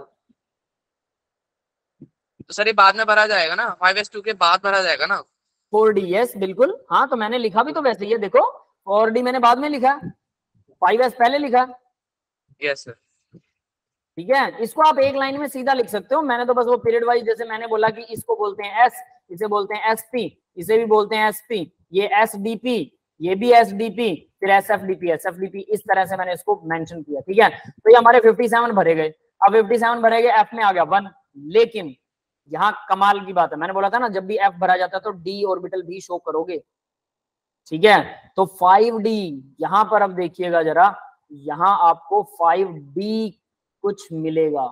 तो पहले 5d भरते हैं हम, यहां भरा जाएगा 5d में 0, फिर 4f में 1। अब क्योंकि मैंने बोला लेंथेनम एक्सेप्शनल इलेक्ट्रॉनिक कॉन्फ़िगरेशन है, तो एक्सेप्शन मतलब d में आएगा एक इलेक्ट्रॉन। समझ में आया? इसके पीछे वाले ऑर्बिटल में एक इलेक्ट्रॉन भरना होता है हमें बस, लेकिन पीछे तो 6s था, उसकी एनर्जी कम थी, इसकी तो बहुत ज्यादा हाइयर होती है। भले इसकी एनर्जी हाइयर है, लेकिन ये इसके बीच में कहीं आता है, तो आपको ये भी याद रखना पड़ेगा। इसमें हो गया 0, इसमें आ गया 1। अब बताओ ये डी ब्लॉक बन गया कि नहीं बन गया? डी में एक आ रहा है, यस में तो 0 है। समझ में आ गया सभी को? Yes sir. इसलिए लेंथेनम डी ब्लॉक में रखा जाता है, लेकिन पढ़ा जाता है एफ में। अब ये भी इसमें ट्विस्ट है, क्यों? जब भी लेंथेनम रिएक्शन करेगा ना, जब भी रिएक्शन करेगा तो क्या करेगा पता है? इसका डी वाला इलेक्ट्रॉन एफ में चला जाएगा और फिर रिएक्शन करेगा। समझ में आ गया सबको? यस सर, आ गया। क्योंकि एक्सेप्शनल इलेक्ट्रॉनिक कॉन्फ़िगरेशन बना रहा था, बट जैसे रिएक्शन करता है तो एक्साइटेड स्टेट में एफ में इलेक्ट्रॉन चला जाता है और ये एफ ब्लॉक में पढ़ा जाता है। प्रॉपर्टी सारी एफ की दिखाएगा, केमिकल रिएक्शन सारी एफ की दिखाएगा, बट जब अकेला बैठा होगा तो डी की दिखाएगा। क्लियर है भाई सबको? अब अकेला डी में है इसलिए रख देते हैं डी में, लेकिन भाई साहब प्रॉपर्टी सारी, जब भी प्रॉपर्टी मतलब अकेले की थोड़ा होती है, वो मिक्स आएगा, किसी से रिएक्शन करेगा तो एफ में चला जाएगा इलेक्ट्रॉन। इस वजह से इसे पढ़ा जाता है एफ में, ठीक है, लिखा जाता है डी में। ठीक है, इट इज डी ब्लॉक। यहाँ पे मैं मेंशन भी कर देता हूं इसको ताकि आपको याद रहे, डी ब्लॉक। ठीक है, डी ब्लॉक। बट सर जहाँ आपने 4p6, जहाँ आपने सर 4p6 लिखा है वहाँ 5p6 नहीं आएगा? 5d6 नहीं, कहां पर? 5p6, 5p6, 5p6। अरे नहीं नहीं नहीं नहीं नहीं नहीं, p तो बेटा, p तो छठा है। अरे हाँ हाँ हाँ, ठीक है, वो वाली गड़बड़ कर रही। ठीक है, ये तो p आएगा 5वां ही। बिल्कुल बिल्कुल सही है, जो शेल चल रही है वही वाला आएगा ना। ठीक है, अब देखो, but its properties are similar with F block. इसकी प्रॉपर्टी एफ ब्लॉक से मिलती है, बट ये होता डी ब्लॉक में है। याद रहेगा आप सबको? यस बेटा, समझ में आ गया सबको? Yes sir. यस सर, आ गया। ठीक है, आगे बढ़ते हैं अब इसी में। अब कुछ रिमेंबर करने वाली बातें हैं, जो इंपॉर्टेंट वाली बातें। Why lanthanoid are called inner transition, ये भी हम कर चुके हैं, पहले ही कर चुके हैं।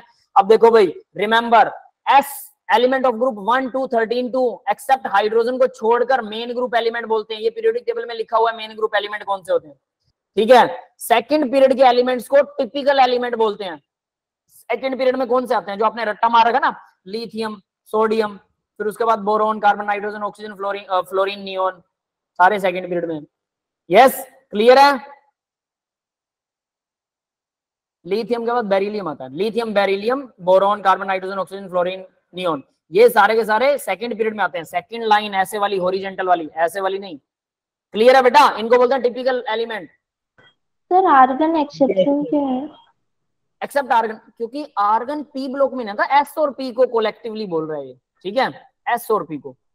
ठीक है, जैसे यहाँ हाइड्रोजन को छोड़ दिया, हाइड्रोजन उसमें नहीं आता, यहाँ आर्गन को छोड़ दिया। ठीक है, सिर्फ एस और पी की बात कर रहा है, टिपिकल एलिमेंट। नेक्स्ट देखो, थर्ड पीरियड के एलिमेंट्स को हम रिप्रेजेंटेटिव एलिमेंट्स बोलते हैं। Third period element are called representative elements. Clear? अभी तीसरे पीरियड वाले एलिमेंट्स को रिप्रेजेंटेटिव बोलते हैं। उसके अलावा रिप्रेजेंटेटिव ऐसे एस और पी को इकट्ठा भी रिप्रेजेंटेटिव एलिमेंट बोलते हैं। याद रखना, एस और पी के इकट्ठा दोनों को रिप्रेजेंटेटिव एलिमेंट बोलते हैं। मुझे लग रहा है कि ये थर्ड पीरियड नहीं होना चाहिए। ठीक है, ये कुछ मिसिंग है। S and P, and P. S और पी को इकट्ठा बोलते हैं आर कॉल्ड रिप्रेजेंटेटिव एलिमेंट। ये कुछ गड़बड़ है भाई, ठीक है। नेक्स्ट देखो ग्रुप 11 एलिमेंट, कॉपर इनको कोइनेज बोलते हैं, ये तो क्लियर है, कोइन बनाते थे इनसे। फिर copper AgAu, platinum Hg which don't react easily, Nobel metal भी बोलते हैं। तो नोबल मेटल कितनी है भाई, 3 और 2 5 नोबल मेटल है। कोइनेज वाली और प्लेटिनम और मरकरी और जोड़ दो उसमें। नेक्स्ट देखो element which have partially filled d orbital in neutral state any stable oxidation state are called transition element. ये तो हम पता ट्रांजिशन किसको बोलते हैं, तो इसको मैं मार्क नहीं कर रहा। और इन ट्रांजिशन किसे बोलते हैं, इसे भी मार्क नहीं कर रहा। नोबल गैसेस, ये भी आपको पता नोबल गैसेस कौन से होते हैं, इसे भी मार्क नहीं कर रहा। नेक्स्ट देखो, next how are element named as periodic table. तो एलिमेंट्स को कैसे नेम देते हैं ये हम भाई नेक्स्ट लेक्चर में करने वाले हैं। That's all for the today's lecture guys. अब आपके कुछ डाउट्स अगर हैं तो हम डाउट लेंगे, मैं रिकॉर्डिंग को ऑफ कर रहा हूँ। Yes, anyone have any doubt please tell me.